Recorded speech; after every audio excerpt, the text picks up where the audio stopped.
Meanwhile, in Israel, more than 20 dozens of Americans are dead, with more than a dozen still missing. Local Versailles man knows firsthand the heartache of losing loved ones to this war. Dan Rosenberg was born in Israel and still has about 20 family members still there. Our Ramy Cohen shares his horrific story. Literally everybody in Israel knows somebody who has been killed in the last week. Imagine a terrorist attack in the United States, after which every single person knows someone who's been killed. Earlier this week, Hamas militants killed Dan Rosenberg's niece, Deborah, and her husband while they were shielding their 15-year-old son from the terrorist attack. The family was asleep in their home when the gunfire erupted.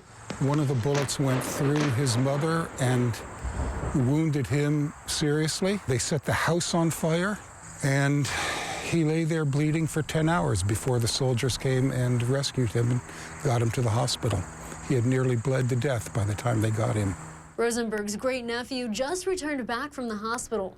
Rosenberg's niece and nephew both actively involved in organizations trying to find a path towards peace. For this to happen to anybody is unthinkable, but why? Why them? Rosenberg's family moved back to the U.S. from Israel decades ago, but many of his family members returned to Israel and still live there.